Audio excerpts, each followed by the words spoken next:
Hi, I'm Phil DiCollegiero. I'm the Executive Director of the Amesbury Chamber of Commerce, and you're joining us for one of our remote business and breakfast programs. This is a program where we partner with Gould Insurance Agency to bring in a different speaker every other month to talk about different programs or initiatives, things that our businesses and nonprofits can use to help better their own operations. This episode features Joe Poirier from 8 Waves Creative, where Joe's going to talk to us about search engine optimization, more commonly known by its acronym, SEO. But before we get to Joe, I just want to recognize Matt Sherrill from Gould Insurance for being a tireless partner in how we develop these programs. Matt, how are you?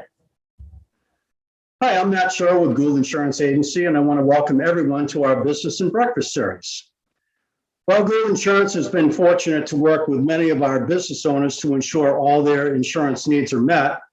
I personally loved every opportunity to support our broader Amesbury area businesses, especially as a sponsor of our Business and Breakfast series. This regular feature is important to me because it's a way to get meaningful information and tools directly in the hands of our business owners so that you can continue to thrive. Today's program is focused on search engine optimization, more commonly known as SEO. Because we all know how easy it is just to Google, but what we don't always appreciate is that there are ways we can make sure Google and other search engines have our businesses appearing higher up in search results so that the people who need us can find us. And I can personally tell you that this was an issue for me. I asked a person in our office to Google Gould Insurance, and we didn't even come up. Bakehouse came up, and a few other businesses around us, a couple of other insurance agents around us came up. This was a couple of years ago, and I said, this needs to be fixed. And we did fix it, thanks to an SEO. So it is extremely important, as I personally know. So thank you to Joe Poirier from 8 Waves Creative for spearheading this discussion, and of course to the Amesbury Chamber of Commerce for coordinating. And if you ever have any questions for us here at Gould Insurance, please feel free to stop by at our new location out on 41 Sparhawk Street. Thank you. Thank you, Matt. And of course, today's discussion is being led by Joe Poirier. Joe is a co-owner of an Amesbury business just over on Chestnut Street in the Trades Mill, and that is 8 Waves Creative. Joe, thank you for joining us today and talking about SEO. So I'm Joe Poirier. I am a partner and owner of 8 Waves Creative in Amesbury and a very proud member of the Amesbury Chamber of Commerce. Phil, I don't mean to toot your horn too much, but of all the commerces I've worked with in years and years, you go way above and beyond.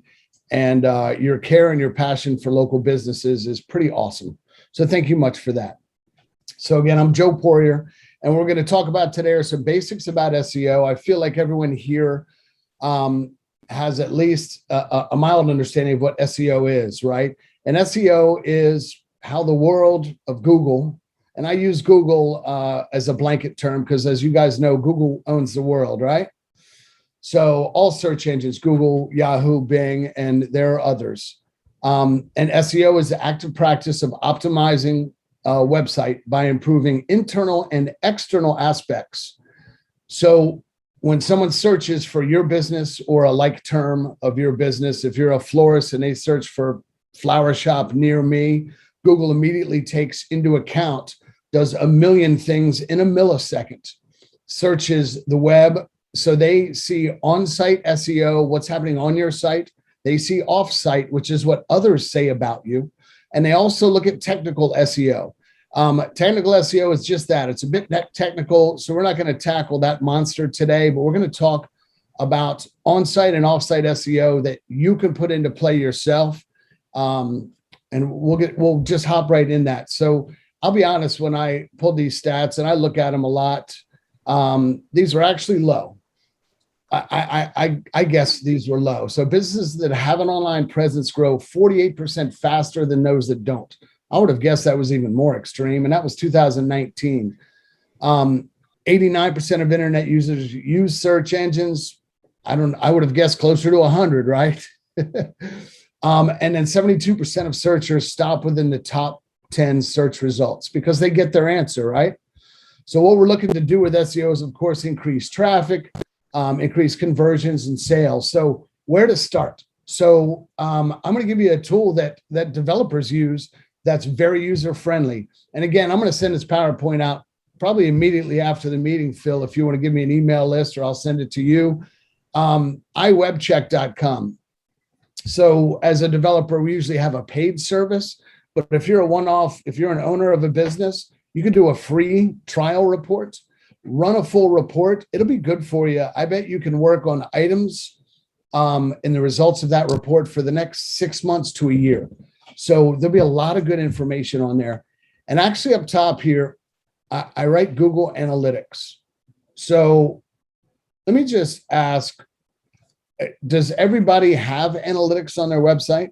Do you guys know what happens with traffic on your website? No, I have it, but I don't use it.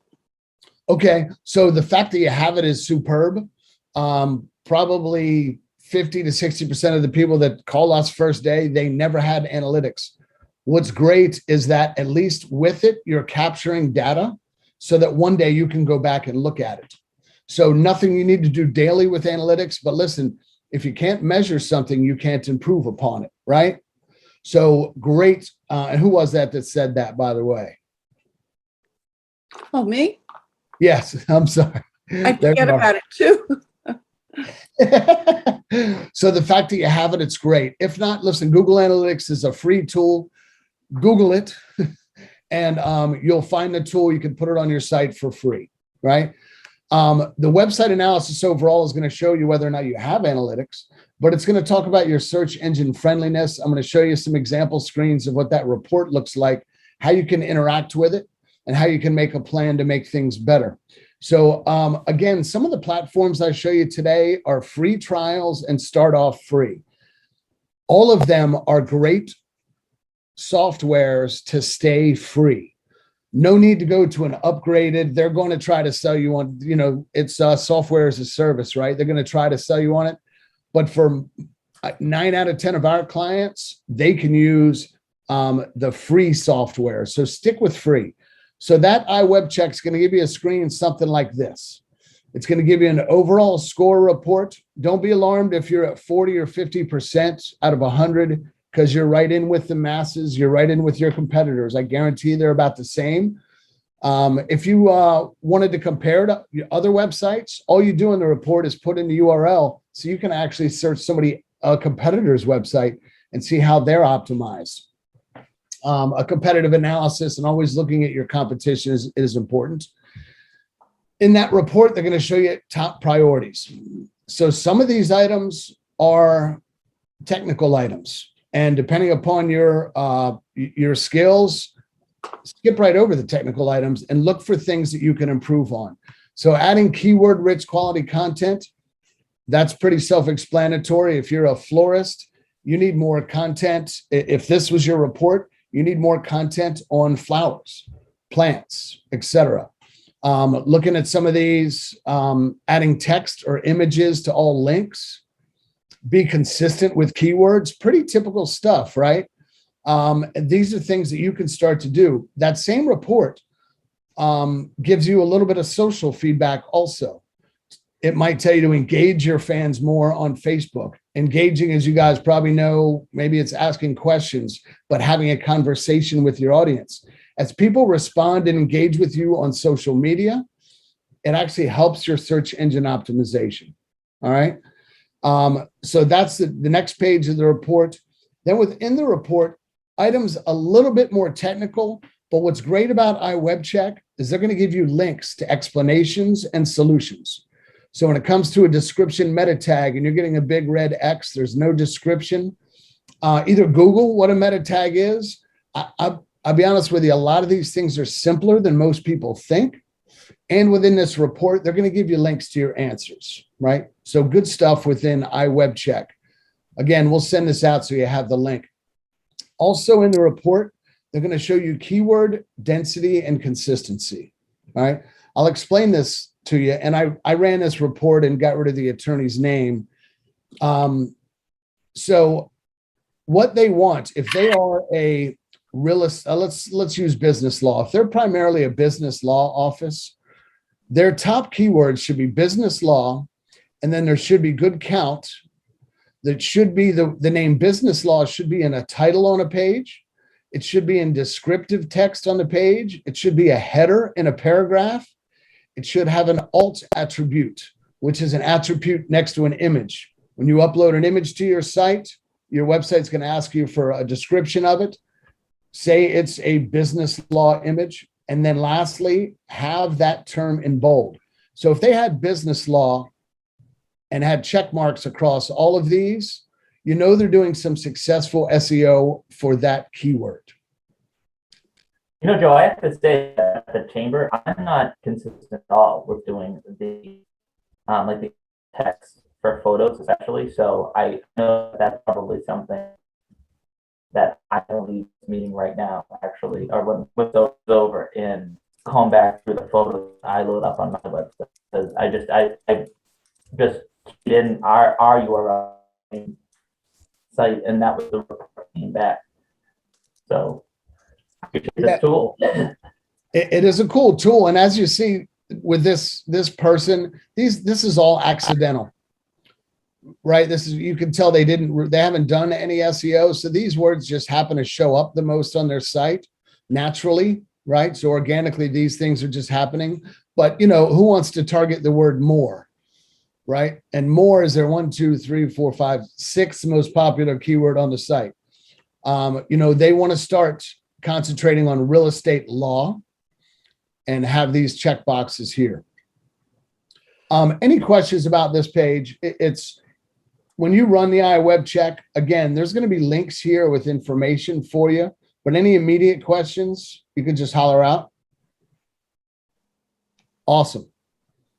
Don't be afraid to interrupt me at any time, by the way. There's enough of us here that just unmute yourself and we can go on. So that's the analysis part, right? If anyone's looked at SEO and searched for SEO topics, you've probably heard this for about 10 years now. Content is king. It always has been. It still is. We strongly suggest going ahead and searching relevant keywords to see where you come up in search, but see where your competitors come up and what they're doing. Don't forget to search for your own business name. I can't tell you how many clients we meet and then we search for them online and we search for their business name and they're not in the top 10 of search results. So even if you got a referral from a client and then that referral goes and searches for your name online, they can't find you. That's a big boo-boo. A content calendar to me is crucial.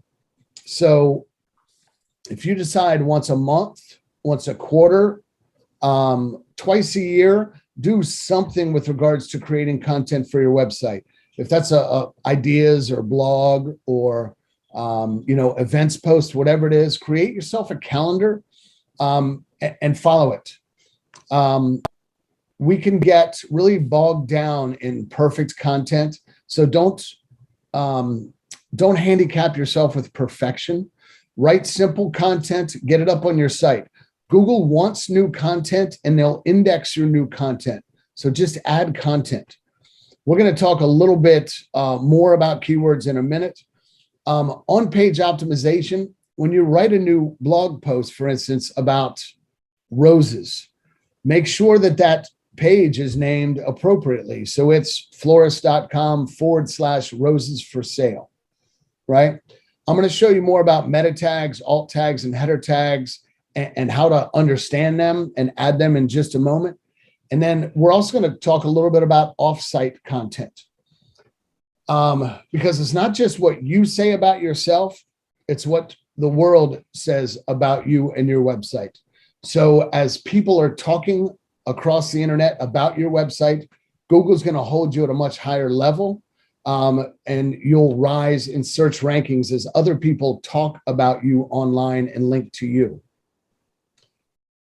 So for your on-site content, now you've got a blog, what do we do with it? Yoast is the best free tool out there. It's actually the best tool out there for SEO. It is so user-friendly. Anybody can use it. I'm going to show you an example now of how it's used, but Yoast can be installed right in your website for those WordPress users. go to your plugins and just search Yoast. Again, like I said earlier, the free version of this plugin and the free version of this tool is dynamite, and it can be installed on most any website builder. So I just ran a quick video here of a Yoast article of how to use Yoast on a blog post. We did this for Noonan's florist and greenhouses. We trained them internally on how to use this tool, so they don't have to pay a developer or an SEO specialist to do it. So we're in posts. We're gonna create a new post, and here's the new post. It's about buying and taking care of indoor plants, okay? So here's the post itself. You'll notice there's links back to the home page, back to their phone number. There are headings for each paragraph. The images will have alt tags if I were to open that up. You'll see little blue things that have links in the article. And then down at the bottom is the Yoast tool. And the SEO tool is grading this article. It shows you what it looks like on mobile and desktop. See that right there? It'll show you if the SEO title, you see the green means go, it's good. The meta description needs a little work. And these blue links here are for help and support. So you see the red lights, of course, key phrase density is a problem on this article. We can click on those links and it'll give us answers to how to make this article more SEO friendly.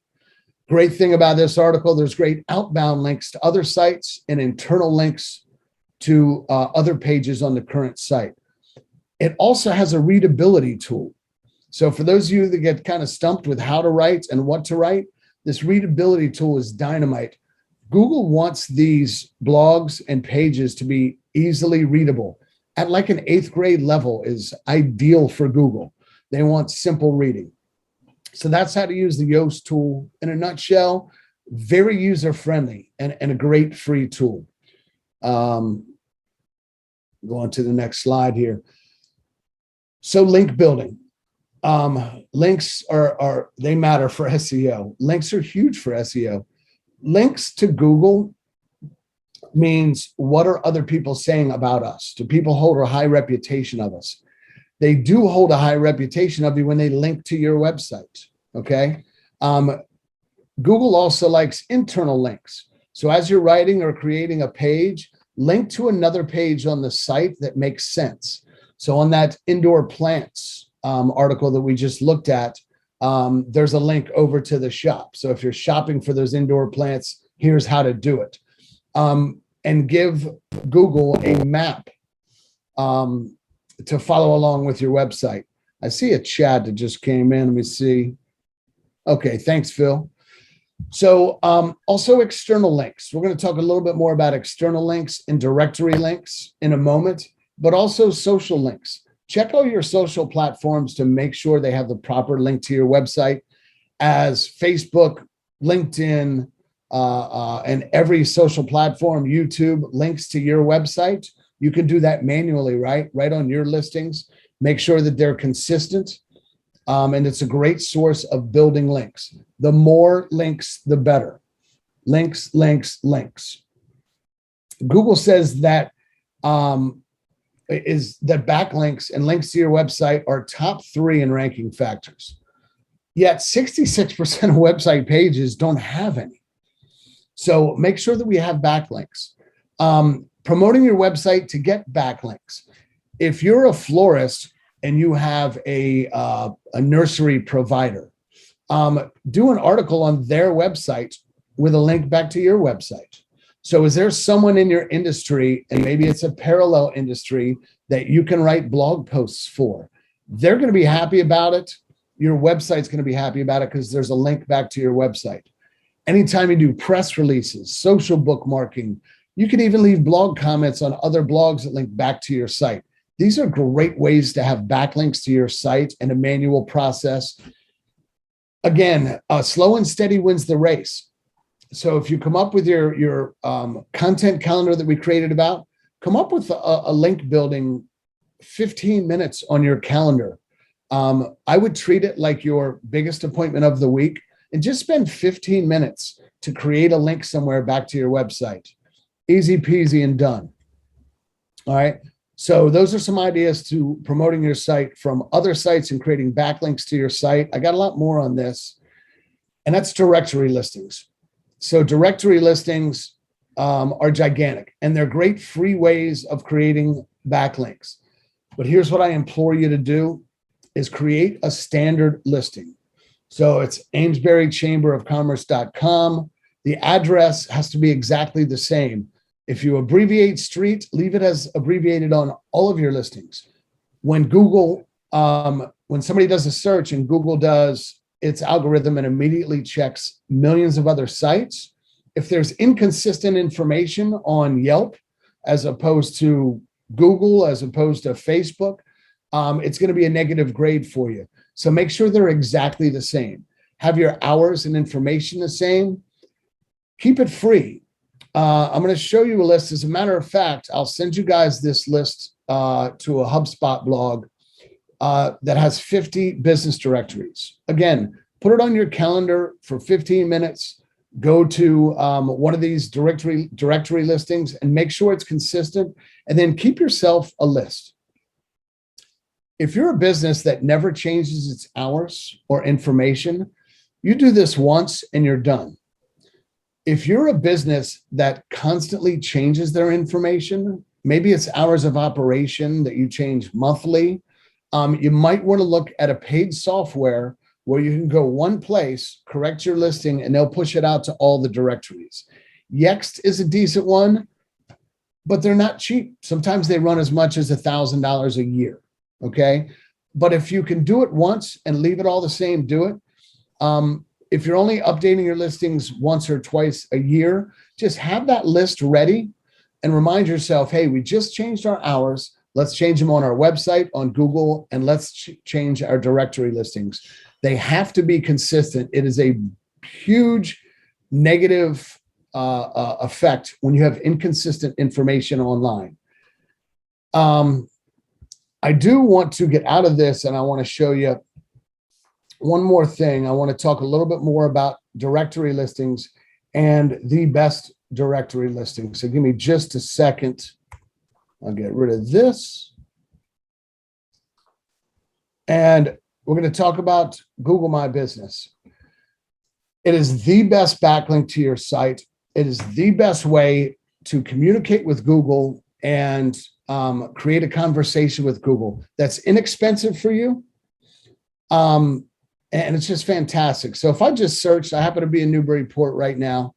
If I just search for florist near me in my browser, here's the Google My Business listings. If you're not familiar with it, it is virtually a map listing. It started off as just a map for Google, but over the years changed into this. I call this the snack pack.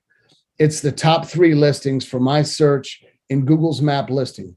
It has a lot to do with geography and where I'm located now. So let me show you Beach Plum Flower Shop's listing, because they did a great job on their listing. All their information is proper and up to date. Their hours are up to date. You'll also see that they consistently get reviews. So 282 Google reviews, solid 5.0, really dynamite. So if you search for your own business and you find your listing that looks like this, you'll see own this business with a question mark. Click that and then start the process of owning this listing because it is yours and you own it.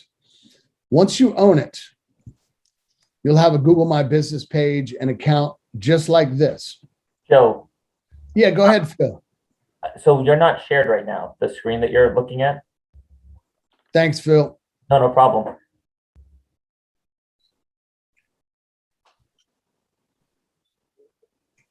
Are we back to it? It's up there.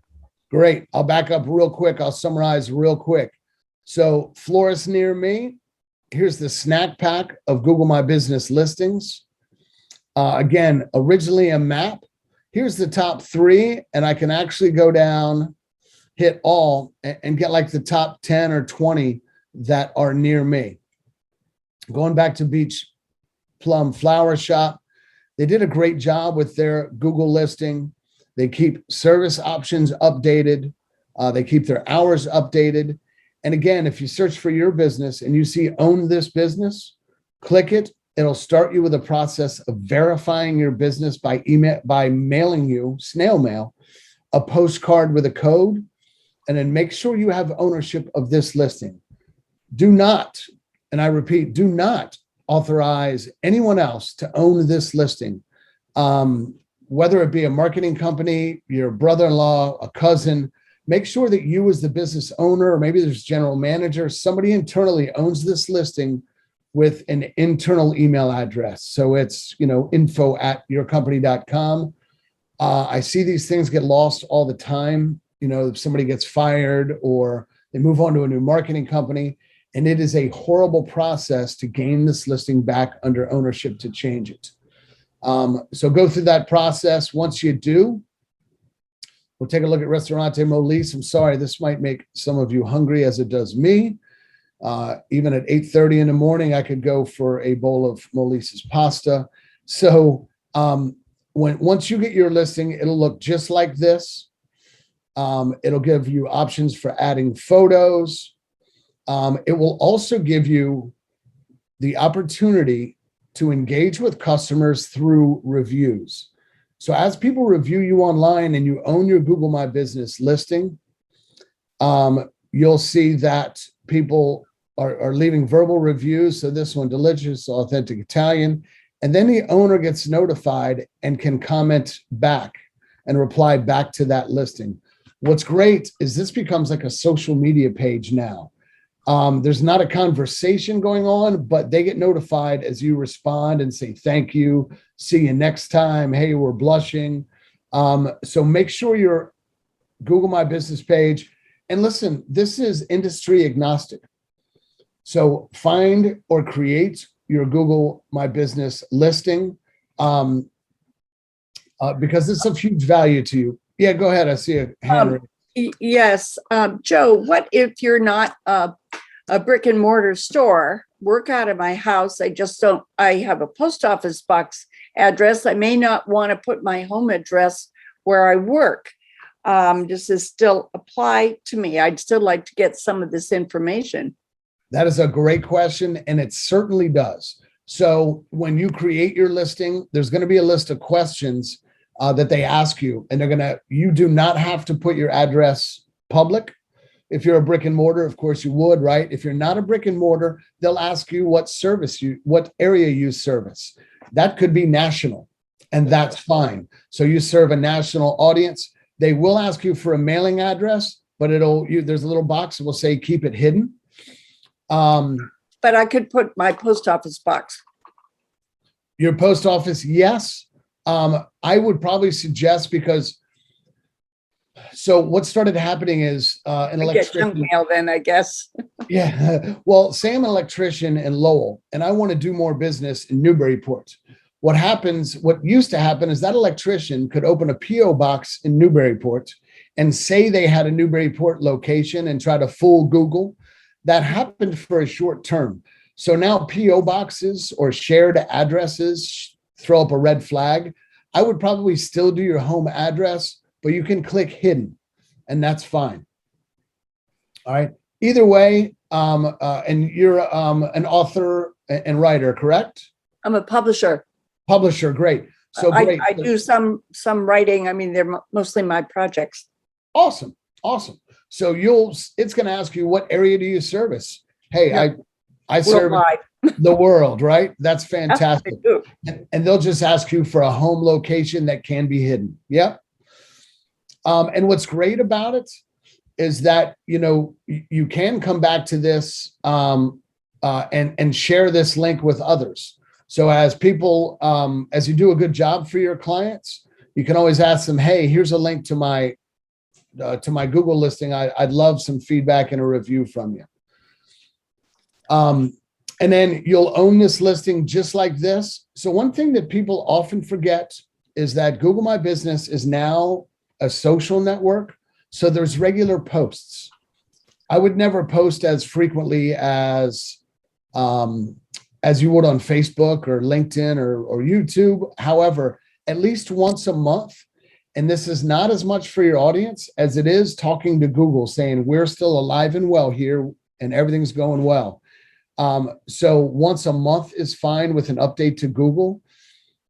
If you can imagine how many websites in the world, I should know the number, but it's billions and billions, right?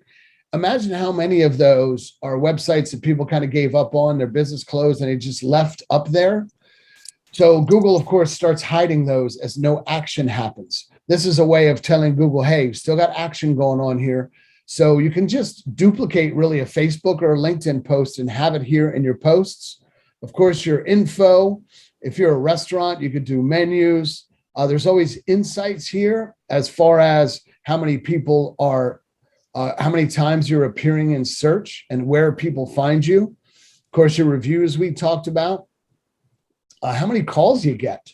So if you have a Google My Business listing, you can turn on your calls and see stats on your call history. So really good stuff there.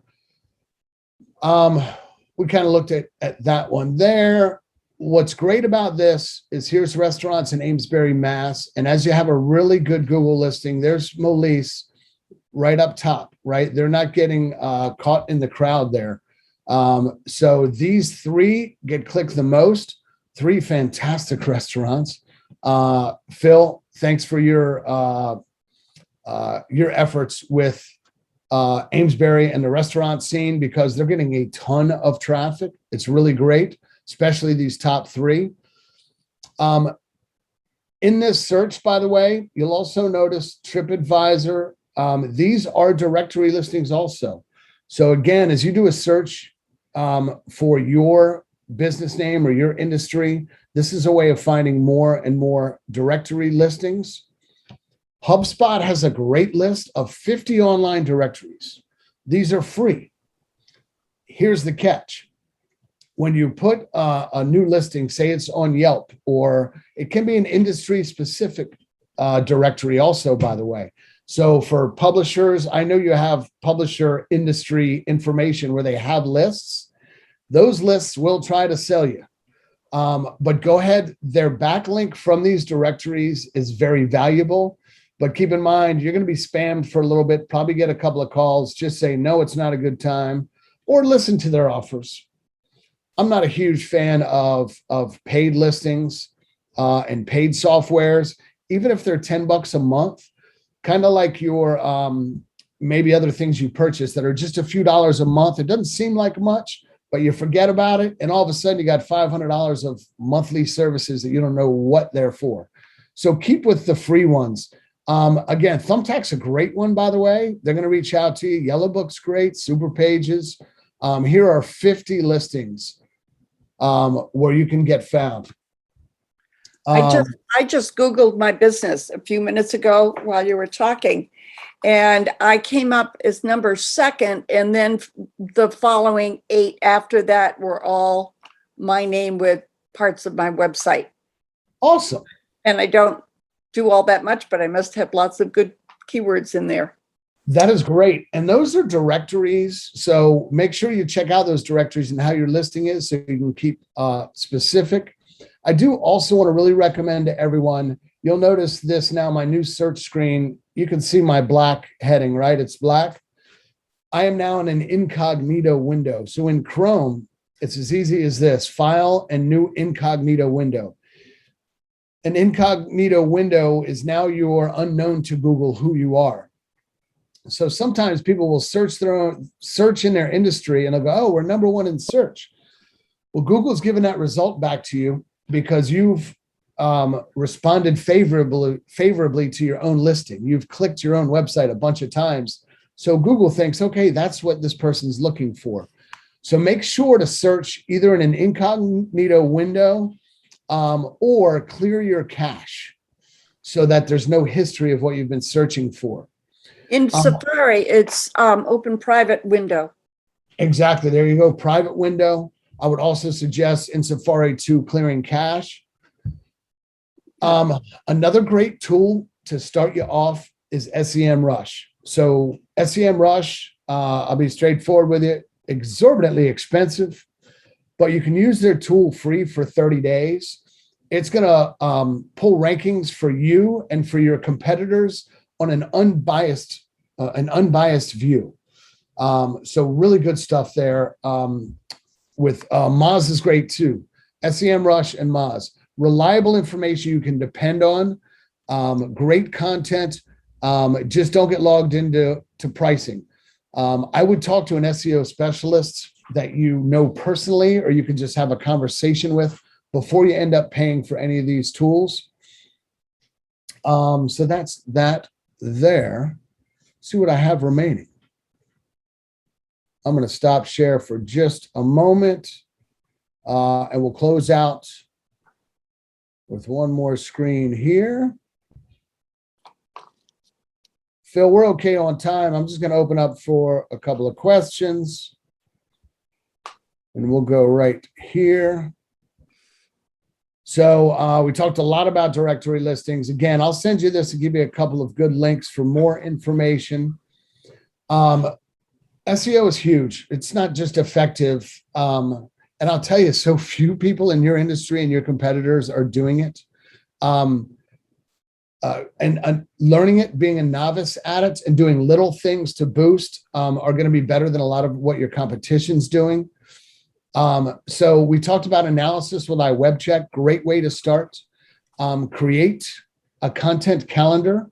What's great about that content is use it, repurpose it. So yeah, it's a blog on your site, but now you can share it on LinkedIn, have a discussion on LinkedIn, share it on Facebook, have a discussion there. So content is king in so many different arenas.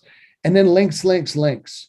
Start getting backlinks to your site. If you did 1 a month, 2 a month, 3 a month, 5 a month, put that on your calendar. When it comes to marketing in general, and by the way, we always refer to ourselves, we are the cobbler's children with no shoes, right?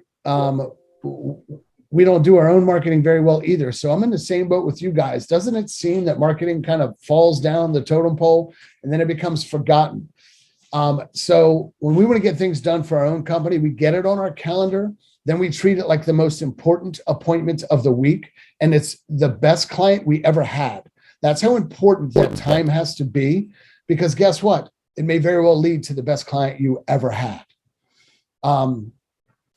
So that's about it. I'm going to conclude there. I'm going to send the rest of these slides to you. I kind of put them at the end.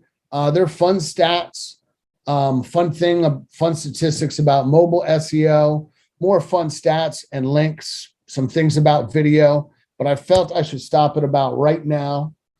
And Phil, see if you had any questions, Lindsay, the rest of you. Anyone else have any questions in particular? Oh, Pam, great question. Can you talk about keywords in Facebook and Instagram? So Pam, let me tell you, there's a huge argument going on in the SEO world of what the value is of SEO as it relates to social media. I can tell you for a fact, having tested 300 clients of our own, that backlinks from social media and consistent backlinks are important. All right. The rest is a huge discussion in the world of SEO as to how often you should link and does it affect. Here's the thing, when you're writing a post, if you do give a backlink to your website, it's not bad. So there's nothing bad that can happen. So I would definitely include it. One of the issues for me is that in order to have a fan page, a Facebook fan page for my company, I had to have a personal page. So I set up, personal page ages ago. But from my fan page, my business page, I cannot post to other to groups or to organizations that are involved in my particular educational niche. I can only post as my personal name. So that's been a problem with that particular platform for me, unless I'm doing something wrong. But one of the things that I'm finding with authors, for instance, is that they will have a Facebook page which they'll have under their name as an author, and it's a personal page, but they'll use it as a business page. So their name will get out there that way. So Pam. Not something that Facebook's wants you to do or says you can do. Yeah, and let me give you a fair warning there, and I would pass this on to those people. Facebook closes down pages every day, all the time, for people using their personal Facebook for business purposes. So, and they'll do it without warning, without notice. They'll close down the page. Sometimes they'll put you in Facebook jail for 30 days. Other times I have people call me and their page is gone. It's gone because they've been conducting business on their personal page and putting, links to their website every day, all about business, business, business. Facebook doesn't want that. So yeah, that would be a warning to those people. As far as groups and other pages, as you well know, those pages have rules. So I always recommend reading those rules. So if you post on your business page, but then as a person can share that link in that group and it's allowed by the rules, that's a good way of starting a conversation to say, hey, authors, I just did this on my, in my business. If you have any questions, here's a link to my business post and the blog, whatever you did there. Lisa asked, how do I create a backlink on someone else's site? So Lisa, great question. So first and foremost, I would look for partners in your industry, like parallel partners in your industry. So if you're an insurance agent and there's a real estate broker that you're really familiar with, ask them if they have a need for a guest blog. So look at their website. If they have a blog, say, you know what, I'd love to write a blog for you. It will be great for your SEO, and it will be, by the way. And those two sites will start to link back and forth with sharing blog articles and becoming, kind of network partners, but online, right? You can share a backlink that way. You can also do it on other companies' blogs that allow comments. So you read a blog and at the end, you'll see a bunch of comments. Happens a lot on LinkedIn especially, but also just on plain blogs on the website when comments are open. Go, hey, that was a great article. Loved everything about it, blah, blah, blah. And then boom, put your URL in there. And there's a backlink to your site. Check, we don't want to do these things. We don't want to take advantage of somebody else's blog and somebody else's traffic blindly. So, make sure you reach out to them. Otherwise, if you're just doing it. Oh, and by the way, it's called black hat SEO. If you just, as opposed to white hat SEO, if you just start posting links on other people's blogs everywhere, it's a technique, believe it or not. People earn a lot of money doing black hat SEO. The only problem is it's temporary, because then those sites just start banning you and your IP address and you'll never see them again. So great. I'm glad you appreciated that answer, Lisa. All right. 50 minutes of talking, Phil. I don't know how you do it some days. It can be difficult. I find people like you to do it for me. I don't know if you saw that comment, Joe, because I don't know if I'm still breaking up, but I really appreciate the free tools that you identified, like even for us as a chamber, just as you're throwing out these URLs, I'm like, okay, how will this end up working? Is it really free? But the fact that, so what's the site, the iWeb check, already run its report. I might have to talk to my web developer. I don't know if I have a good score enough, but I'll talk to that. But just the fact that it broke down everything exactly as you showed is just helpful to understand. Again, I'll go back to the text, like even that one change, right? Because sometimes, we have these discussions and you throw a lot, and you did throw a lot at us, but I think every one of us can take one or two pieces at least from this. And even just those one or two improvements or adjustments to habits can have a dramatic impact. And again, for me, I'm grabbing onto the alt text because I like to put photos up on our site, and I do our site a disservice by not focusing more on the alt text option. Yeah. I love iWeb check, and it's, they'll give you 100 things to do, but the priorities are listed in order of priorities. So if you just start at the top and put it on your calendar to do little things here and there, you'll see ongoing improvement.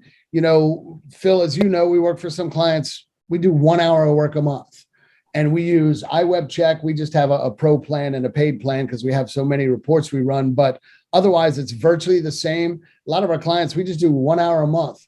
And, listen, if websites don't flatline, they're either decreasing in visibility or they're increasing. It's never set it and forget it. So if you did an hour a month, at least you're on that plane going slightly up at an hour a month as opposed to down. Because if you do nothing, you're going to decrease. But an hour a month is going to give you benefit. Thank you, Joe. And thank you to Gould Insurance Agency for organizing yet another one of our business and remote breakfasts. This is a program that we put together specifically so that our business owners and nonprofits can't necessarily be here in person, still have access to the tools that they need to be successful. And certainly search engine optimization and the skills and strategy necessary to really make that work for your business or nonprofit is something that Joe Poirier, again, of 8 Waves Creative, really hit upon. So don't forget to check out the PowerPoint that Joe used in the section of our website, www.amesburychamber.com, under our business and remote breakfast program section. And of course, if you ever have any questions for Joe, you can give him a call. Gould Insurance, you can call Matt or his team over there, or the Amesbury Chamber, you can give me a call at 978-388-3178. Thank you, and thank you for tuning in. Bye.